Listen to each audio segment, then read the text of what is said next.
Hello, this is Amber with the You Are My Sister Talk Show. Today is April the 29th. I'm here with my guest, Mr. Gregory Williams. Welcome. Gregory, this is his third time on the show. We're going to talk today about sexual predators and the Bill Cosby verdict. I do want to preface today's show by saying this is not about persecuting Mr. Cosby. I respect him totally. So we're not going to put him down today. We're just trying to understand our black man under attack. Is there some validity to the accusations? Did he get the right trial? Did he get the right conviction? Just want to know your opinions, but we are not going to disrespect Mr. Cosby at all today on today's show. I'm going to use my journalistic approach in trying to be unbiased. I'm going to share both sides of how I see all sides of all things and also give you my personal opinion.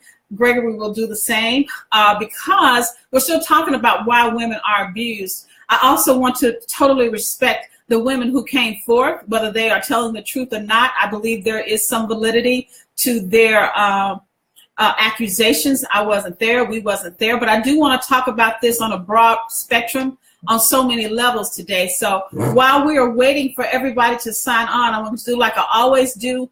I'm going to listen to some music. I hope this music comes on. It is a video that I'm going to listen to as opposed to some music because I couldn't find it on iTunes.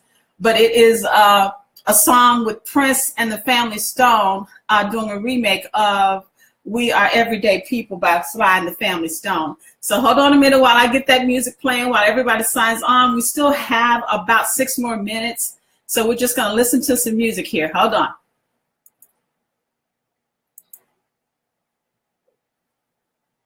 Salon so soon? Not today, Greg. With Cloud Permanent Root Touch-Up, listen to this video. It's live. 10 minutes. Or try. I love this song. It is Everyday People by Prince and Larry Graham and the Family Stone. Because we here, we got everyday people making a difference every day. Very special people in the house. This is a very special evening. Not that we celebrate New Year's, we're celebrating life. Hello, Dorothy Johnson. Hello, Your Dick. life and mine. Tom and Jackie Moon. Thank you, Emily Golden. Thank you, Sheila Tinsley. Beverly Harper. Kelly Person.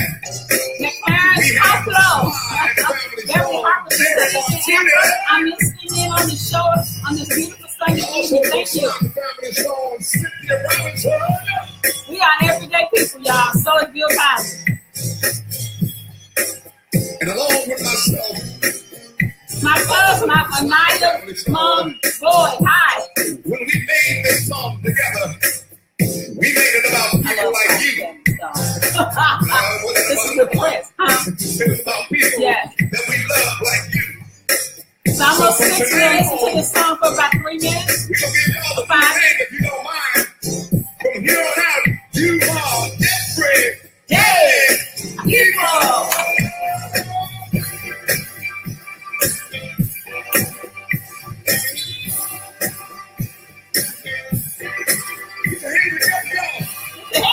Y'all. This is on YouTube, y'all. Prince and the Family Stone.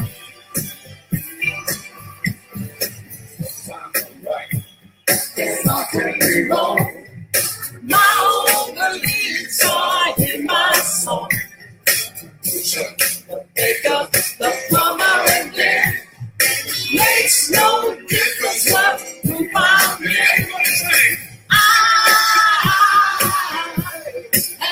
Everyday people. Yeah.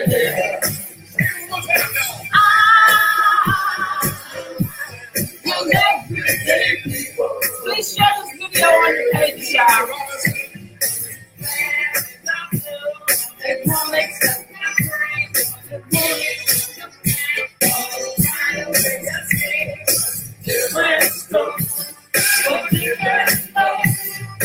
So on and so on and so on.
song. Favorite saxophone.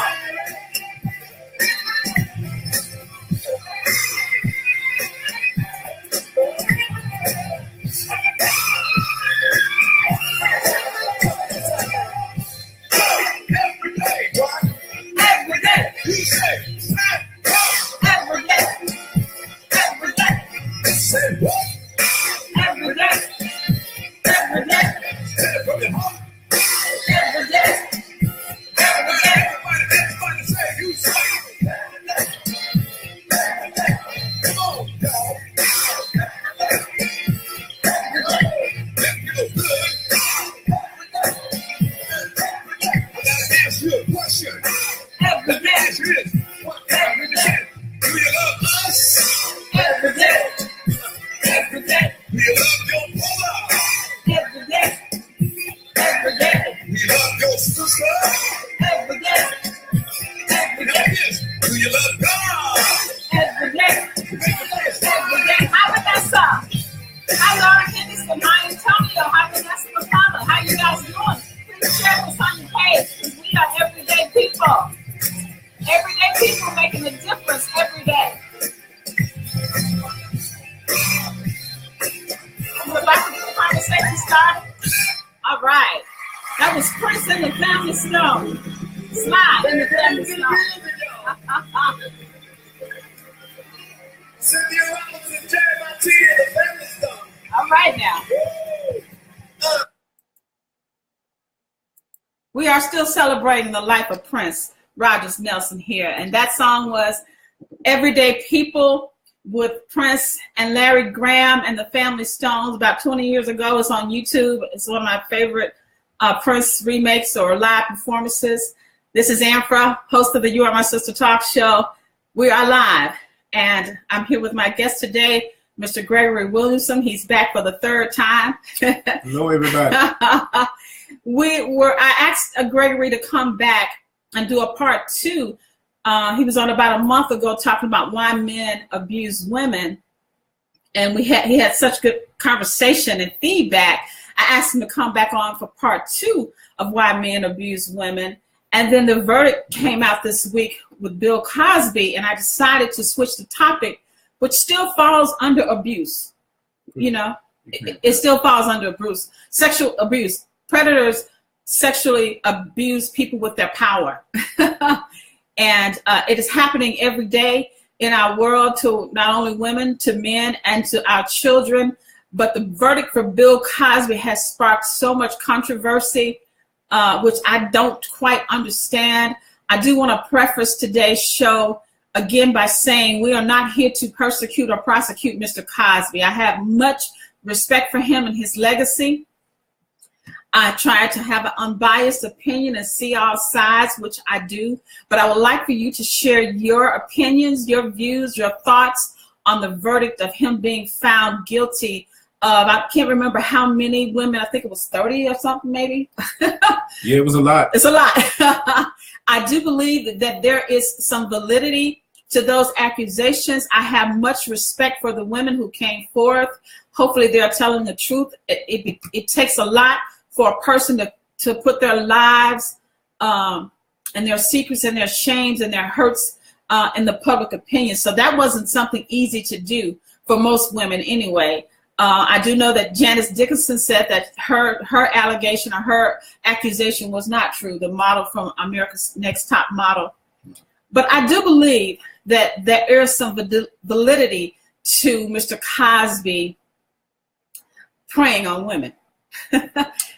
What do you think? I think that the culture that Mr. Cosby was in at that time with the Hollywood culture, drugs and all of those kinds of things, I think it got to be so easy for him to operate within that culture that he probably got to a point where it became a regular thing on how he used those tools. Yes, his power. Would you say power and tools? Yeah. with the women that he was involved with. Yes, he probably didn't even need the drugs in the first place because of who he was and his power status.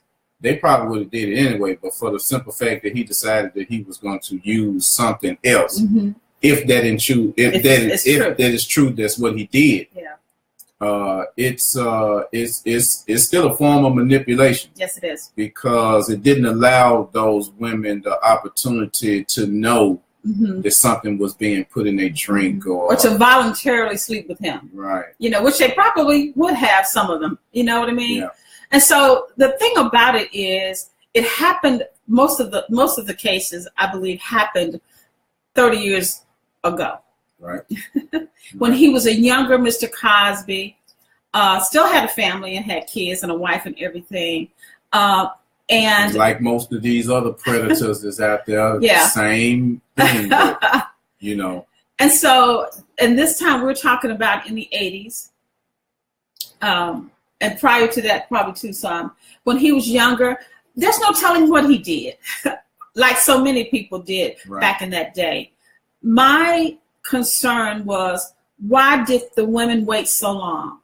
And I understand the pressure of who's going to believe me when he is a rich and powerful man. Right. So they suffer in silence. Even people who are abused or raped or being preyed upon their jobs and their churches are afraid to come forth, because truthfully, most of the time people take the word, the opinion or the word of the man over the woman. Even in our court process, it is the woman who has to prove that she didn't tempt the man in any kind of way. Right. You know, by even just by what she was wearing, whether she was naked or half naked or whatever. It seems that when it comes to accusing a man of rape or any type of crime against a woman sexually, the justice system kind of leans towards the man as opposed to the woman, when you think. Yeah, you know, it's sad in Mr. Cosby's case because he stepped into a battlefield when he announced that he was trying to buy NBC. That was 20-something years ago. And because of that, he's fell right into the hands of what the powers to be does to our black leaders. Yes. And this is to discredit them. Yes, discredit. Now not to say that Mr. Cosby didn't do these acts with these women. Yeah. But for the simple fact that he has gone through something that a lot of others are doing currently. Yes, currently. These are things that are happening right now. And our president has done these things. These things are happening right now, and you don't even hear of a court date set for any of these people. Lets us know that this is more than just the accusations or the things that Mr. Cosby had done to these women. Yes. So. And so the thing that disturbs me, you guys, I'm going to read some of your comments here in a minute. One of the things that disturbs me the most about Mr. Cosby's accusations and going to trial and all of these women coming forth, which I do believe, like I said, there is some validity to some of these accusations. I do believe that. However, we have had case upon case upon case upon case of Catholic priests who have repeatedly raped young boys for centuries, and none of them are going to court, have been tried, you know, and are doing time for raping young boys. So to persecute is why I feel that they are persecuting Mr. Cosby, because you're telling me that it is better to rape a young child and young children and young boys and let them get away with it than it is for when a black man. If this had been a white man, we would not be having this conversation today. Because we see with Harry Weinstein, he hadn't gone to court yet, and all the women who've come forth in the Me Too campaign for women that he sexually had preyed upon, who were trying to get into the acting or Hollywood scene. You know what I mean? And so I just believe that Mr. Cosby has not gotten a fair trial. Well, one thing about Mr. Cosby, I don't know if anybody has come forward with actual proof. Yes, that he's done that. But with these other cats they have actual proof. Yes. Text messages, Yes. Facebook posts, and Yes. all of these things that prove that they Yes. was doing it. Yes. But- Charlie Sheen is one. But they're not getting the fresh shape Yes. that they say that they're Yes. doing to Mr. Cosby. But we also have to look at the things that's left behind with these accusations. Yes. The scars Yes. of the people who have been predicated on. Yes. Just like you mentioned with the young boys with the Catholic priests. Yes. We have to look at the fact that now we're seeing a rise in the news of our young girls Yes. being attacked and even kidnapped. Yes. Walking to school Yes. is not safe for. Just happened here in Memphis. It's not even safe for women to even go into the grocery store Yes. without getting their purses snatched Yes. and all of those kinds Yes. of things. So, when it comes to manipulation Yes. and tactics that are used to overpower the weaker person, Yes. which is normally the woman, Yes. we have to be one way Mm-hmm. instead of having a law for this and a different Yes. law for that. Yes. The injustices. Everybody has to be held accountable Yes. for the same crime that they That's commit. true. There's no difference in Yes. skin color Yes. when it comes to these crimes, because the scars are left with years of Yes. hurt and pain that causes people to get from their destinies Yes. and have life altering situations. Yes. So me, I always apologize to anyone that I've hurt in the Yes. past. And, even if I didn't even realize that I was hurting them, Yes. I apologize for it, because recently I've talked to women that I've dated, and they reminded me of things that I've done, said, that really hurt their feelings. And Yes. for the simple fact of this work that I do now, Yeah. Yeah. they could receive my apology because they can see that God has really Yes. given me gave me a change in life. Yes. Me and my business partner, we have a course that we teach to abusers at the Pentaphone. Yes. And to be able to connect with these guys Yes. on their level, because I was once an ex-abuser, and Yeah. I was once someone who was locked up at the actual Pentaphone. Yeah. But it goes to show you that God will take a hold of your tragedies Yes. and use you as a vessel to allow others to gain their respect back, Yes. and to be able to get these guys who have committed these crimes to understand and look at themselves in a mirror, and to understand that, as men, we're put on this earth to be more than just male privilege, Yes. male pride, Yeah. and Egotistical. and caught up in ourselves, and Yes. and take all of our shortcomings Yes. and take it out on the one person who probably is giving us a chance that won't nobody else give us Yes. a chance. And see, I believe that this is what I believe, you guys. And I'm gonna read some of the comments here too. I believe that truthfully, our black men are under attack. Now, are they doing things that are wrong and maybe needs to be punished in some way if they commit a crime? I do believe that equal justice should happen. But I think that in Mr. Cosby's case, along with Kwame Kilpatrick in Detroit, I have to throw him in there, even though he was not accused of any sexual necessarily crimes like that, but he was persecuted and locked up for 30 years when he didn't even kill anybody. And now here it is, Mr. Cosby, who is another high-profile political entertainer who has money and power and privilege. To me, he may have done some of these things. I do believe, like I said, there is some validity to some of the things. He even admitted that he'd had sex with a few of these women and that he did give them a cocktail or something like that. So he does need to atone for that, and he does need to, pay his, penance for it. But come on now, I do believe that the powers that be, whenever a black man who has power, privilege, and can make a difference in the community, not just the black community, but the community period, there's an attack on them. It is to silence them. It is he had too much power, too much privilege, and his opinion mattered to us. They killed Dr. King when he did this, okay? For standing up, for speaking up and speaking out and telling us how we should live. He's not a perfect man. There is no such thing, in my opinion, as a perfect man. I just don't believe that he got a fair trial. I don't believe that he got justice served.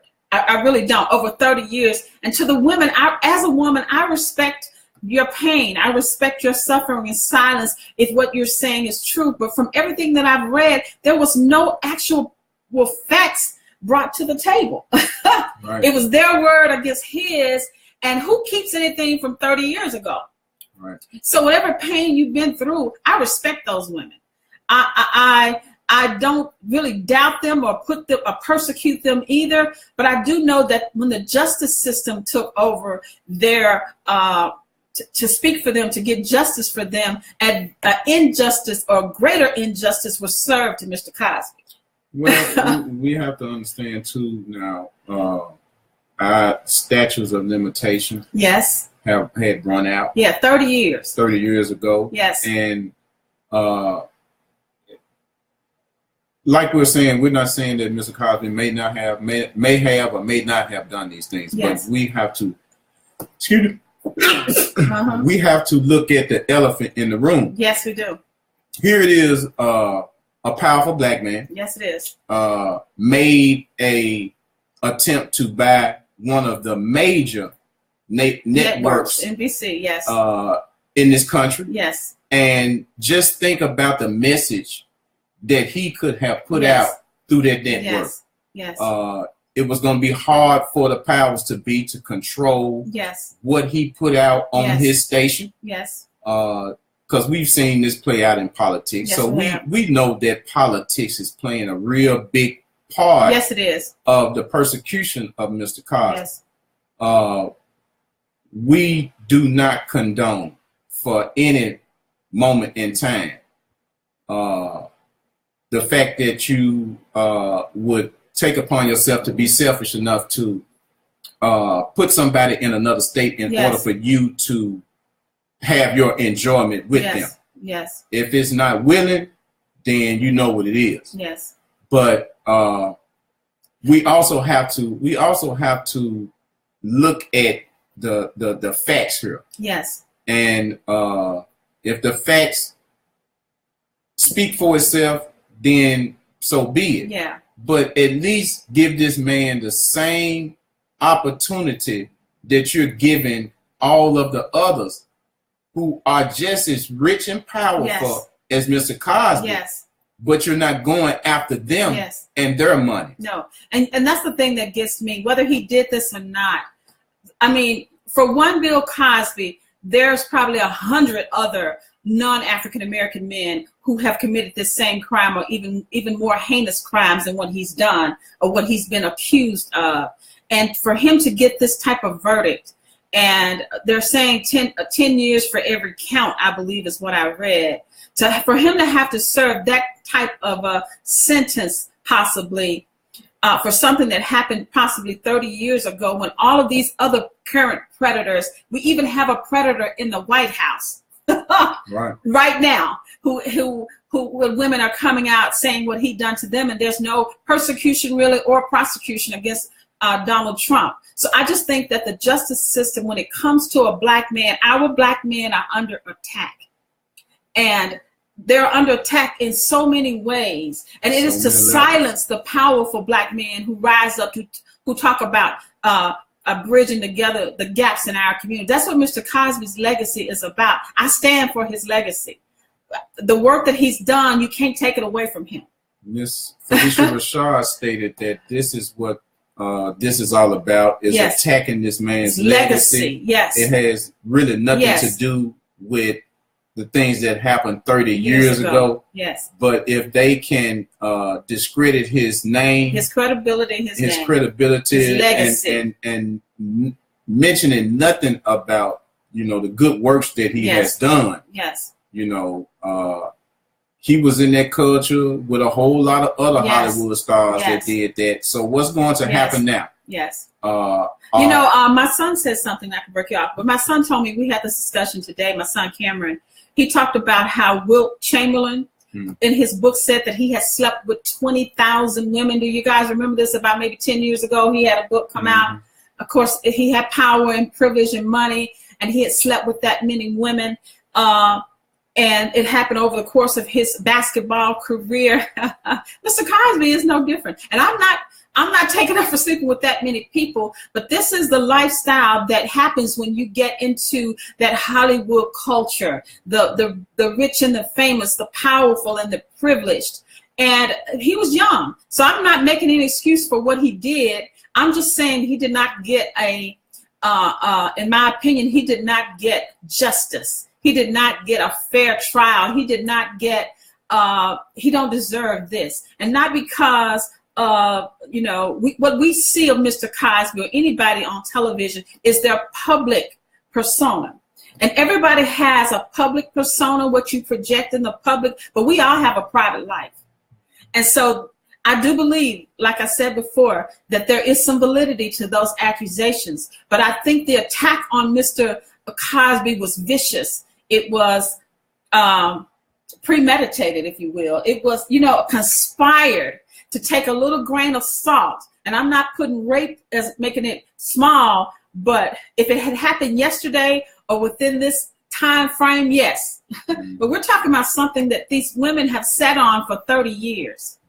What made them come forth now? Why now? See, they say, why me or me too? I'm asking why now? Well, why now? You ask why now, and are you happy with putting a man in jail for something that happened over 30 years ago? Yes. Is that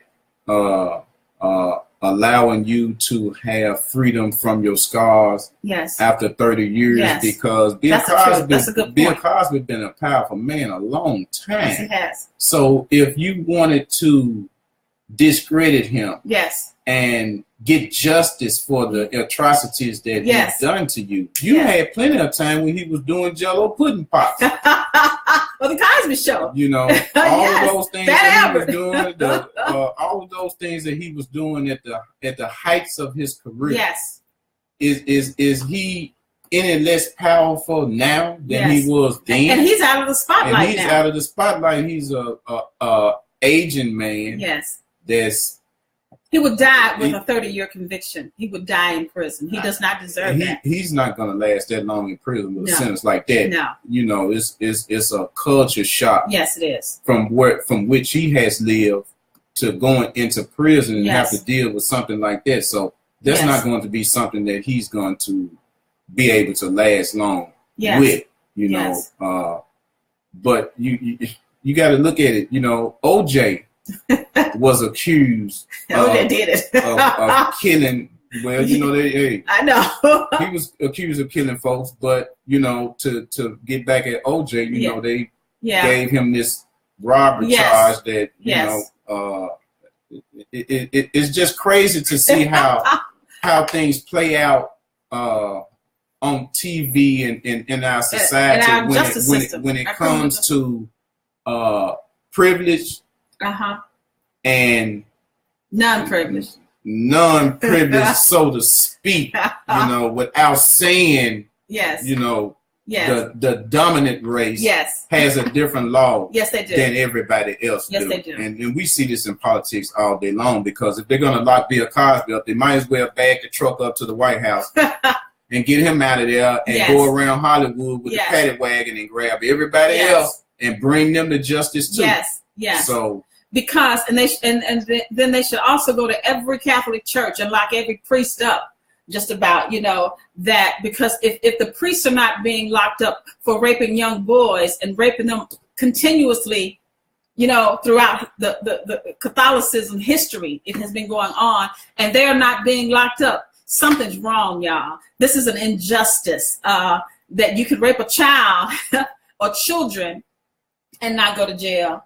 But, and I'm not saying you should rape anybody, but to accuse somebody of something that happened 30 years ago, and you're just now speaking out. The question is why? Why now? And that's, if I could interview the ladies that came forth, which I would have sympathy and empathy for, but I would like to know why now? Why now? Why come out? You've lived with something for 30 years. Why now? You've had careers, families, grandchildren. I'm talking about you've lived a full life, and then some. And if the things that Mr. Cosby, if he truly did these things, you know, you overcame it. Yeah. You know, and you've lived. These women live some nice lives. Yes. It ain't like that they went to Skid Row. Yes. Or any of that. Because of it, they live some nice lives. But you know. Yes. So I'm gonna read some comments here. Stella Billingsley says, our community has scars from the sharecropping era. Forget about slavery. No one talks about that. Heck, there are children around to prove rape. Yes, it is. We should use this case to open up the can of worms. Yes, we should, Stella. She also says, think about it. Michael Jackson accusers came forth and they got his money, admitted their parents orchestrated all of it for his money. That is the truth, Stella. Marquita Foster has joined. James Morgan, hi, James, has joined. Stella says, again, I agree. Beverly says, you know what to say. Round them all up, Amphra. Thank you for joining, Tricia Henderson. We are talking today about sexual predators and the Bill Cosby verdict, because our lives, our world is full of sexual predators. They are in every family, every community, every educational institute, every religious institute. They are they're everywhere. Well, you know, let's get current. Okay, yes, get current. We just had 2 public people. Yes. At Houston High School. At Houston High School you here? Know, Houston High School, where the principal supposedly climbed up on the ladder and looked in a 19-year-old's window. Yes. You know, and you had another guy that worked at the same school that was accused of some things. So it's not like it's not being it is being hidden anymore. Yes. It's right out in the front. Yes. And we're seeing that there is just 2 laws, you know, when it comes to things, and we just have to accept things for what it is. Yes. You know, how do we change it? Do we go to the polls? Who do we vote for? Who do you even vote for today? Because the person that put on that great campaign is come to find out that the very thing they campaign on is the very thing that they're doing. Yes. And they're resigning the first time that these accusations come out. They're resigning. They're not fighting. You know, they're just trying to get out of the way. Yeah. You know, they're not being punished for it because they're not taking their lifelong life insurance policies from them for them serving in government or their pension for serving in government. They're letting them resign and letting them go on with their life. They rich, just like Mr. Cosby. The other thing that we got to understand just currently, Matt Lauer from NBC Today show. Charlie Rose. And now this week it was the host, Tom Brokaw. Tom Brokaw. All accused just in the last month or so. Matt Lauer lost his job. And Tom Brokaw is under investigation now for sexual predator, you know, preying on women in the workplace. It happens every day in the workplace. I've been in corporate America for 40 years almost, and it has happened to me, but I know how to handle myself, you know, especially it's been with me with white men. And so I know I have empathy for those women if it happened to them. And like I said, I still believe that even Mr. Cosby admitted that he had sexual affairs with some of these women. It happened to Reverend Jesse Jackson some years ago. Probably still going on now. I don't know that for sure. But we have to understand now brothers, Yes. you have to speak up as well. Yes. There are powerful women out Yes. there that's broke you, that's done the same thing. Yes. That's being accused to the men. Yes. Powerful women have done the same thing. Yes. Brothers, you have to speak up as well. We have to put it all out on the, just put it laid on the altar, everybody. Yeah. Because if we're going to start this now, yes, then this just opens up the floodgates for folks to come out. And some of these people ain't telling the truth. Some of these people just want to get back at you, yes, and just lay you on the altar to destroy your career, because once that information gets out, yes, then you can't take it back. That's the truth. And you're saying that the truth, because the thing about it is what the justice system does not care about when it comes to Black people, especially Black people who have power, like Mr. Cosby, who has people who believe in him and the change agent that he wants and has tried to have for our community. Is it doesn't matter whether you are guilty or innocent. The goal is to destroy your reputation, to your credibility, your legacy, so that when you speak, no one will believe you, will follow you, will want to change or do the things, the positive things that you have tried to instill. See, once your legacy and your name, that's why even the Bible says a good name, and so once your good name and your credibility has been destroyed, it doesn't matter. Because in the court of public opinion now, your name and your legacy is mud. And that's what I don't want to happen to Mr. Cosby. It's because I don't want us to forget what good he has done. Well, we've seen play out on media so many times that they've put what Donald Trump calls fake news. Yes.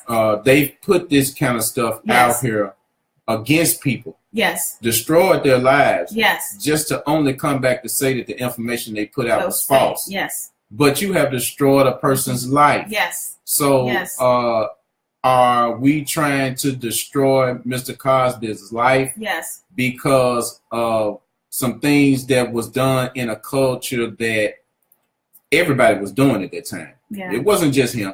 It was a lot of other people. Where did he learn it from? Yes. Who turned him on to doing these kinds of things? And had they come out at the time, or within a year or two or three at the time, I think that the weight of their truth, if it was the truth, would have been more profound, because to wait 30 years, and I think it's part of the social media era that we live in today. Where word spreads quickly in a minute.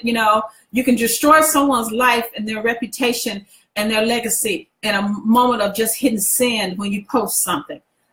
So to the women who came forth and accused him of this, I'd like to just say to them that I hope that this doesn't make you happy, in the sense that I hope that you look at your accusations and weigh them to do you think that what you did was right? Do you feel that he's getting the right punishment for what he did to you? Is it bringing awareness to other victims who have suffered this? Yes. To start something that will be beneficial to all of the women or men who have suffered from atrocities like this? Is your cause bringing awareness up, or is it just maliceness to get back at someone who you were starstruck over? Yeah. Because that's literally, Bill Cosby ain't the greatest looking guys. Let's be honest. But when you have money, it doesn't matter how exactly. You look. Yeah. When you have money and the power that he had, them women wanted to be in his presence. Yeah. Now, being in his presence didn't mean that you had to be in a room where a bed was at. Yeah. You could have been in his presence at the bar. You could have been in his presence at the party, at the restaurant, anywhere but a hotel room. If you go into a hotel room, what are hotel rooms for? For the hoe. So let's come on. We got to examine all of it. We just can't pick up at their accusations. We got to look at their actions as well as Mr. Cosby, and we got to hold it all accountable. Yes. And we can't just throw him under the bus, y'all. I mean, I took a class on forgiveness, and part of the beautiful thing that I learned about forgiveness, and we're not talking about someone who violently attacked you, and but we're talking about just forgiveness in general, is to write down all the good someone has done in your life, and then to write down the bad that they've done to you in your life, and look at it to see, does the good that they've done outweigh the bad, and does the bad outweigh the good? And so I think that when we look at Mr. Cosby, like I said, I think there's validity to what some of the accusations. He even admitted that he had done this to some of the women.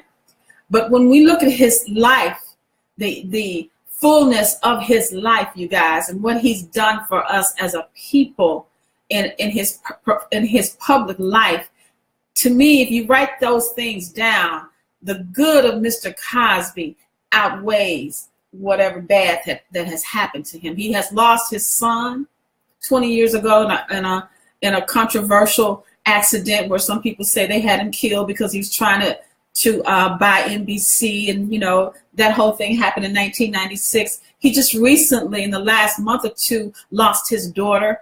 She died of, I think, kidney failure or something like that.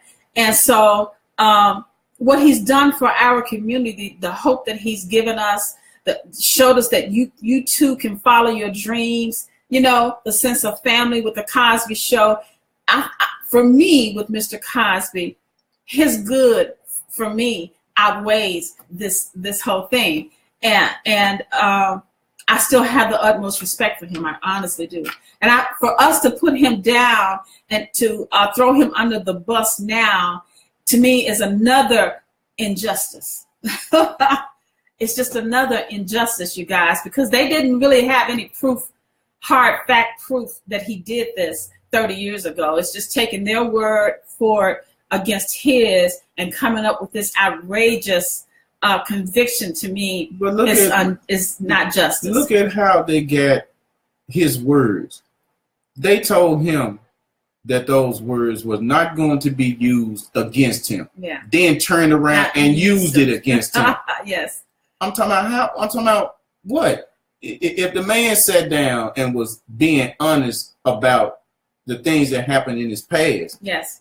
And you give your word to this man that he's not going to be prosecuted for whatever he says in this testimony. And then you turn around and say that the judge who said that it wasn't going to be used was wrong. Mm-hmm. I'm the judge now, and I'm saying that it can be released. Yeah. Now you done put this man in a position where you literally lied to this man to get this man to say some things, so you knew what you was going to use that would be against him. To me. But they're not going to say it's entrapment because it means that they're going to have to be held responsible for it. So, it's a tragedy all around the board. No one wins in this situation, you guys. And so for us as a community to throw Mr. Cosby under the bus and start to hate him and attack him spiritually and with all the social media posts and all the ridiculousness, you wouldn't want somebody to do that to you. And you wouldn't want somebody to rape your daughters either. And so the thing about sexual predators, what I want to kind of talk on for these last 20 minutes of the show, is that we all need to be more aware of sexual predators in our lives. They are everywhere, you guys. Are everywhere. One thing I'm not hearing. What you're not hearing? I'm not hearing anything about rehabilitation. Yes. I'm not hearing anything about the people that's being accused of these things. Mm-hmm. I'm not hearing that you sit down talking with these people and finding out what makes these people tick. Yes. Where is this coming from? Yes. I lead that into the course that me and my business partner, Marquita, she's here. Marquita Odom, she's here. Yeah. That we teach at the Pentafarm for guys who have DV charges in their background. DV, domestic violence. In their background. Mm-hmm. And what we what we have been finding out is that when you come up in a culture that domestic violence behaviors are learned. You're not born with them. Yes. They're learned. Yes, they are. And learned. Each person has learned different things due to the environments that they have been around. Mm-hmm. And we have to address that. Mm-hmm. And that's what we've been addressing in this course. That's a behavior modification course, is that we take the people that's in this class back to as far back as they can remember mm-hmm. in their childhood, when they first started witnessing yes. that they can remember seeing yes. these things happen. Yes. Now, what we found out, and even in my testimony, because it happened to me, yes, we found out that a lot of the things that the guys have been around and what they've seen in their childhood mm-hmm. that went into the adolescent yes. years. Yes, it did. On into adult yes. years, they began to act out on the very things that they saw that they happen in their home. Whether it was yes. the mom yes. and the drunk stepdaddy, the uncle yes. and his girlfriend, yes. the next door neighbors, yes. in my case, the pimps, the prostitutes. We got to understand that there is subconscious things yes. that we have stored in our psyche yes, that we act out on, yes. upon. Yes. We discuss the fact that our women mm-hmm. are not just coming into the situation where they have never been around yes. abuse. Yes, they witnessed it too. Because what we come to find out is that the women have grown up in environments yes. where this type of behavior was condoned. Yes. You know, nothing was being done yes. about it. So they're yes. out here, the men that they're getting are men that they have witnessed that comes from the environments of their upbringing. Yes, saw their mamas being abused. Saw their sisters, they saw their sisters, the aunties. They saw their daddies and their stepdaddies. Yes. The authority figures yes. in their lives. It is a generational curse. So, domestic violence is a generational curse. And truthfully, it stems from slavery. Yes, it goes. Most of our behavioral problems, I'm learning and I'm reading, stems from slavery. The majority of things that we the destruction in the black community stems from slavery. The great granddaddies that was back in the slavery days. Yes. Witnessed the slave owners abuse their own wives, yes. not just the slaves, but their own wives. Yes. Now they saw this, and they took this back to their women. Yes. And they, even though they were slaves, they used slave tactics to control their women. Yes. For the simple fact that the man is treating me so bad that I feel this small. So anything that's under me yes. gonna feel even smaller. That's the truth. Fast forward all of that. Yes. You know, you done had the great granddaddy, the great yes. granddaddy, the granddaddy, yes. the daddy. Yes. You done seen all of those things passed down in our neighborhood. What stays in this, what happens in this house stays in this house mentality yes. has gotten to the point now where it done bubbled out yes. outside the house now. Yeah. And now we're starting to see it on a regular yes. pace. It has been going on since the beginning. Going on. It's just that now in the age of social media and that everybody right. now has cameras, it's being put out there. But what's good is that the spotlight now is being shined on it, and people are not just suffering in silence. Right. You know, our children now, we're educating them more, and they know not to let anybody touch them or feel on them. In most cases, it's still happening. Most of the abuse, child abuse and sexual child abuse actually happens to people that they know. We teach stranger danger, but we don't teach that uncle and aunt and next door neighbor, people you know are preying upon our children. It is happening every day, you guys. Well, we're finding out more and more now. We speak to teenage girls mm-hmm.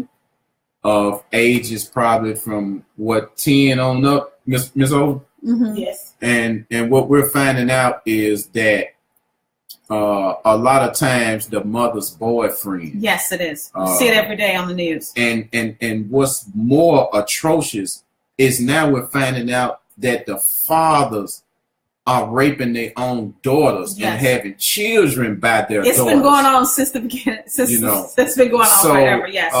We as advocates. Yes.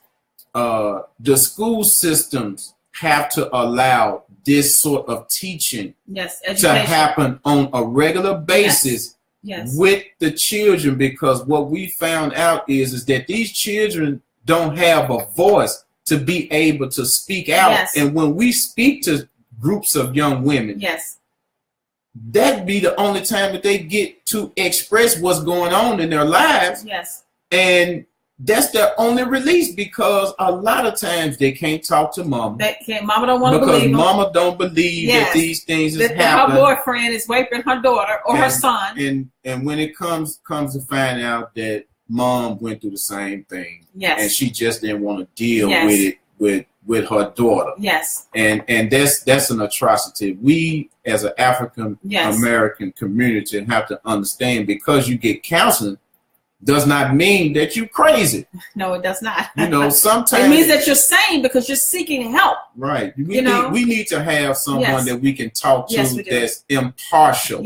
Someone that's not connected to us in any kind of way, to have a listening ear. Where we can be able to let these things, release these things out. And to hear that it wasn't your fault. To even just get a hug to let you know that I'm here to listen to you. We have to stop pushing everything under the rug. African American people. And the thing about it, you guys, is we're talking about sexual predators and abuse today, along with the Bill Cosby verdict. It's because it is a subject that has so many legs.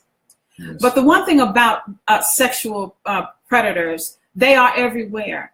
And so when we put our kids, they're in our school system, they are the teachers and the guidance counselors and the coaches, and when we put our kids in activities, we've got to ask our children, we've got to educate them, not about having sex, but about sexual predators. We've got to make them understand and teach them that no one should touch them or make them touch the grown people in their private spots. We've got to, education is the foundation of this change agent that we need to keep sexual predators at bay. Our kids, our young ladies, our young women can't even walk to school without guys pulling up beside them. Grown men. Playing with themselves and trying to get these young girls to get in the cars. They walking down the street with their pants down. We have to get back to being a village again. Yes, we do. We have to put down our personal, selfish ways of minding our own business and start looking out for our children, because the products in which we allow our children to see is the products that's going to be the next generation that's going to be in society. And we can see it play out on TV, everybody, that is not going well it's not. For our young men. And we're seeing how our young women are being treated. They're treating the women no differently than the men. So, and the thing is, mothers, young mothers, is if you are a single mother, or father for that matter, but a single mother, your children should be your first love, shouldn't necessarily be your only love. And so when we're bringing all of these men and we have a revolving door of men in our lives, we don't know their history. We don't know much about them. We're allowing them to be around our children, and they are the ones that is preying upon our children, our boys and our girls. And so we see on the television all the time, on the news, where some mother's boyfriend raped or killed her daughter or her son. Now, I believe it is the man's fault for doing that, but it is the mother who allowed these men to be left alone with their children. And so this learned behavior, it happens, and when the kids tell the mothers that their boyfriends have tried to touch them or fell on them or rape them or whatever, mothers take the men's side. don't believe their children. Children are not going to lie about things like this, you know, and we have to question them when they come home from school every day. Directly question, did anybody say anything out of the way to you today, touch you, make you touch them? We've got to educate our children because predators, again, they are everywhere. What has happened to the good old-fashioned dating? It's out the door. Where you learn a person. Yes. And your parents get to know them.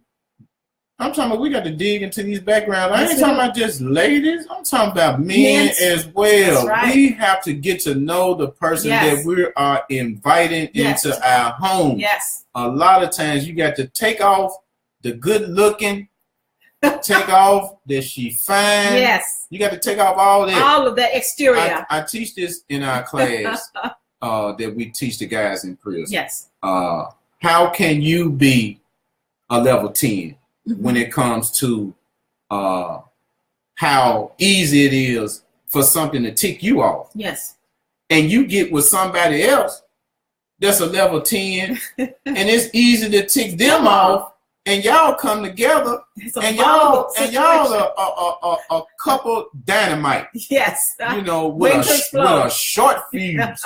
That's the truth. And it's exploding. You know, it's just getting to a point now where we got to get back to the old school way of doing things. Yes. You just can't hook yourself up with somebody else. Yes. We have to. With me and Miss Odom are about to launch a thing on healthy relationships. Healthy relationships. And who has seen one lately? This is going to be major. What we're going to do, and we're going to do this in a timely frame because I think we have forgotten what healthy relationships are. Yes. Toxic relationships have been looked upon now as healthy relationships, and that's the norm. And we have to education, whether we like it or not. Yes. Is in every form of our lives. Yes, it is. We need to be re-educated and educated on so many things because we have a generation now of children who don't know what love is, who don't know what a family is, who our girls, as I look at our young girls going to the prom this year and last year, it's unbelievable how they look, how seductive they look. And I blame the mothers because you're setting them up to be raped. Well, to be preyed upon. Well, moms, you know, we have to do our due diligence to raise our daughters up better than what we did. Now, mothers, you had that shape and that body when you was your daughter's age. Yes. And you know all of the nuances that came with that shape and that body. That's the truth. But you're going to allow your daughter to go out into this world, today's world, with that body. Yes. And personified like that, where naked hat, where you're proud of your daughter and how she looks with them tight clothes on and revealing clothes on. And I'm gonna share this. Okay. I used to date a woman who had teenage daughters. Okay. And one evening, one of them went to take a shower or her bath, so to speak. Well, her daughters? One of her teenage daughters. Okay. And when she came out of the bathroom, just so happened I was going to the kitchen and she was coming out the bathroom. Well, she didn't have nothing on. Just she bucket naked. Was butt naked, and she had a grown woman's body. But I had to go turn around and immediately go back in the room and tell her mom that you have a man in this house. You need to go in there and tell them that at no point in given time are they to walk around this house as if I'm not in here. Yes. Because the last thing I need is for one of them get mad at me and say I tried anything with them. You know, so because whether you did something or not, whether I did it or not, you would be persecuted. I would be persecuted for it, and that's just an example of how easy it is for things to happen. And all men, you don't know if this guy's a predator, and he got a thing for young girls. That's the truth. And your daughter walking around the house and these revealing things, you leave him at home with your kids while you going to work. Yes.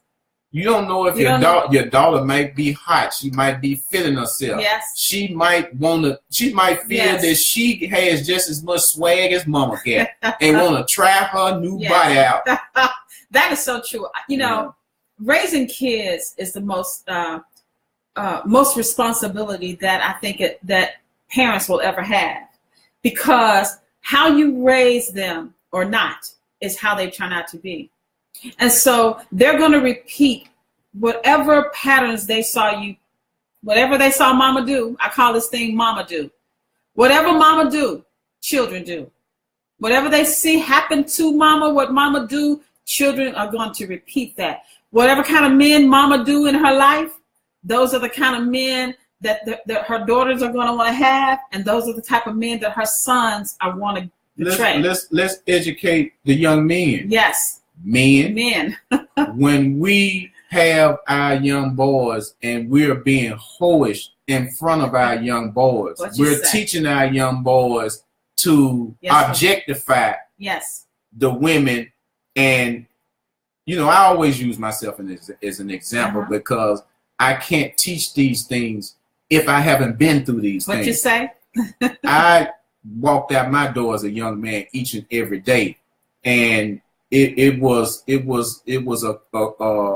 environment where, you know, respect for women was there some, but the majority it wasn't. It wasn't the norm for you. And it was norm because it wasn't no other norm. I know, so that was your norm. That was norm. Yes. So here it is now that I have come of age. Yes.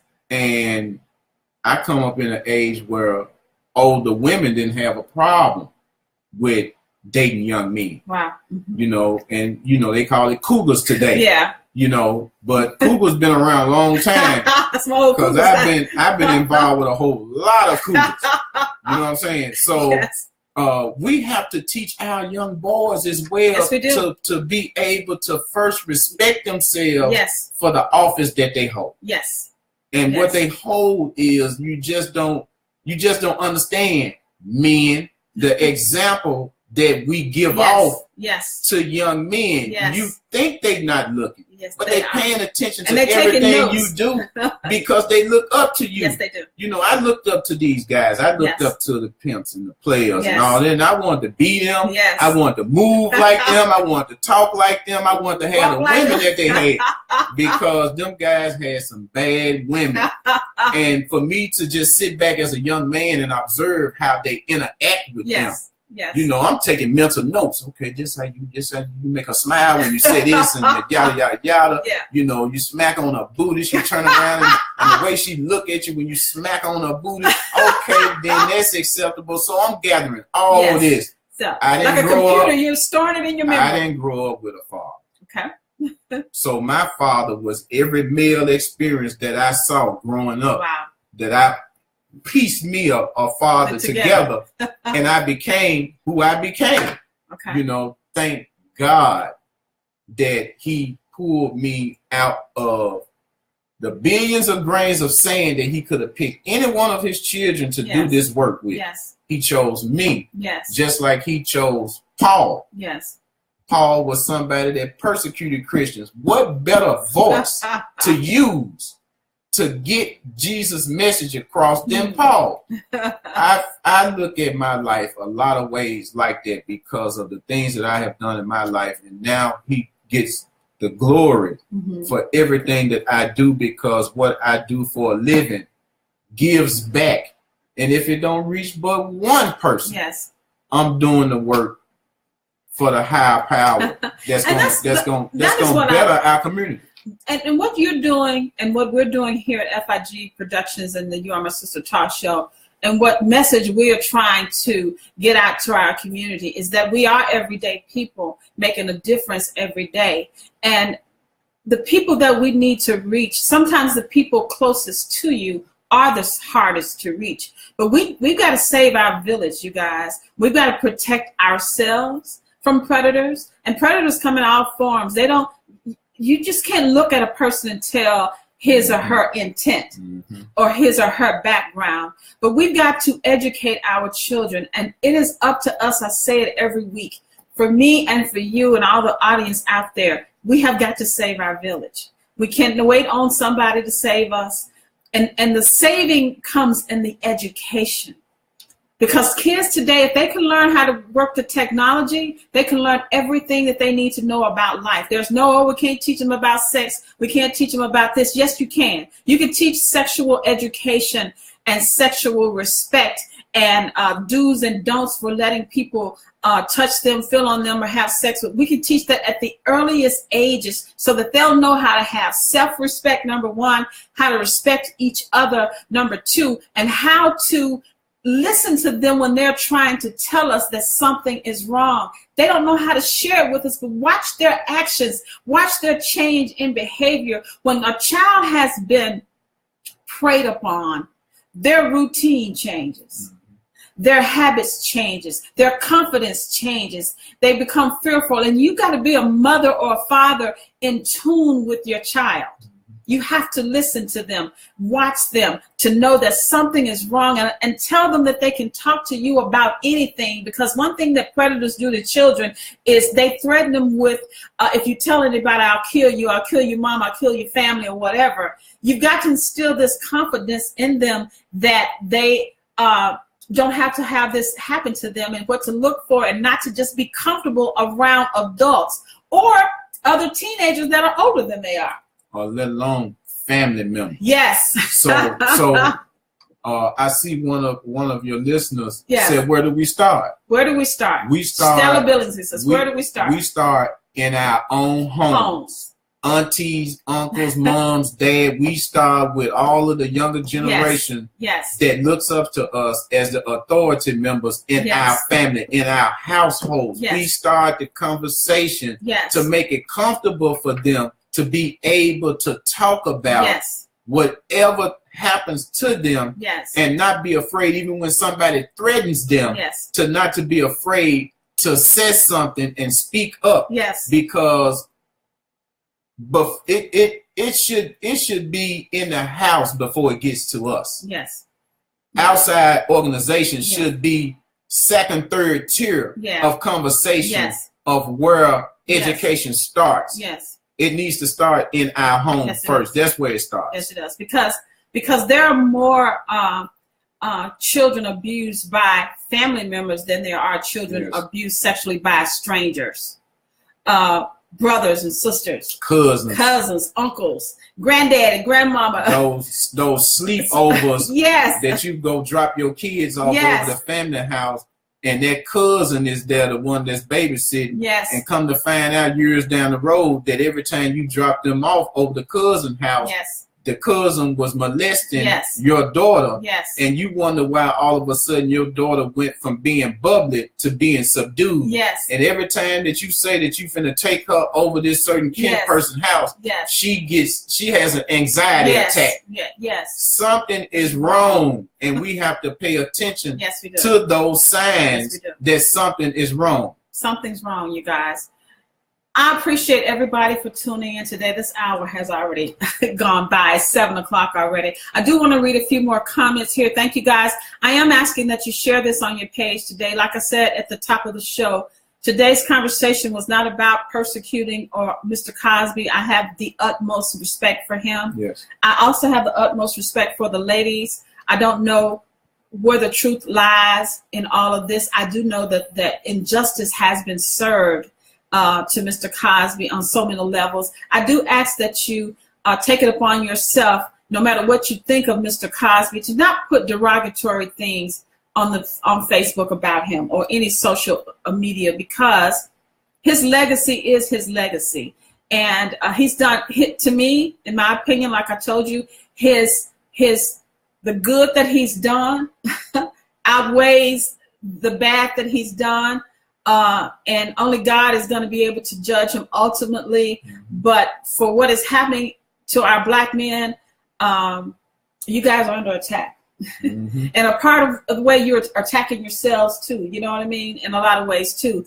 And so, but we've got to start educating our children. We don't have anybody to take care of us if we don't start to educate them now. We're about 2 generations now, I believe, of uneducated kids when it comes to the facts of life. You know what I'm saying? Life-changing things. We've stopped educating our kids. So that is our show for today. I'm going to read a few more of these comments here. Stella, you have really, really been commenting. Stella says, true, it does stem from slavery. My pastor taught on how the father was taught to be a sperm donor and not take care of their family. That is something we're going to talk about in a future show, Stella, about promiscuity. And men being faithful, black men in particular, to their families, where that comes from. This does still stem from slavery. Vanessa Barton says, great topic. Hi, Michael Tolo. Thanks for your support. Dietrich Salter, one of my guests. Thank you so much, Dietrich. I'll be at your father's banquet here coming up in June. Stella also says, thank you. Our young ladies need to stay out of these I call Chinese clothes. The body types are totally different. Let's teach our boys and girls. That's the truth. Michael says, great show. Dietrich Salter says, great show, Queen. Thank you. Thank you for joining, Tamara. Patricia Brown. Author Joseph Glenn has joined. And Stella says, I want to see the Cosby Show. And we should stop efforts to kill this show that are rearing across the nation. That's true. They stopped showing the Cosby Show on so many of these syndicated channels that's been showing him. I don't think that's right. Your legacy is your legacy, you know? That's strategic, though. It is strategic. It is. Ronnie Levy, Heavenly Hands has joined. Thank you so much. That has been our show. This is one of the quickest hours to ever go by. 7:04 today. I do want you guys to know, as I close today, I said this in my promo earlier, that I have 1 more month of shows for the month of May. I'm going to do 4 more weeks in May, and then I'm going to take a hiatus in June and July and enjoy the summertime. Hopefully go see my son maybe in Saudi Arabia, or he may come home. I'm not sure. The season 3 will start in August. I will be releasing my next book around the summertime sometime, around June possibly. I'm almost done with it. I'm finalizing. I'm going to have a big book release, invite all the guests to come out so the audience can meet the guest. And I'm also putting together the first You Are My Sister talk show road trip, where in September, the end of August or September, we're going to go to Montgomery, Alabama, and view this new museum that just opened this past weekend about the lynchings. It's called the Museum for Peace and Justice, and it is a museum that pays homage to the hundreds of thousands of people who were lynched during the Jim Crow era and slavery. So I'm going to take a busload of people down there, 2 bus loads if I get enough people to go. We're going to charter a bus and go down there and have the talk show, view the museum, and get everybody on the camera to talk about what it meant to them and what they think about the museum and the slavery and the lynchings and everything. So I'll be putting out more information on how much that's going to cost. It's going to be a day trip. We'll leave early on a Saturday morning, go down to Alabama, do the museum, have dinner, come back and film the show on the bus and talk about what we saw and how it affects us and how we're going to teach others about it. So I got a lot coming up, and I thank everybody for watching. I will be back next Sunday. My guest is a local author. I'm going to have her on.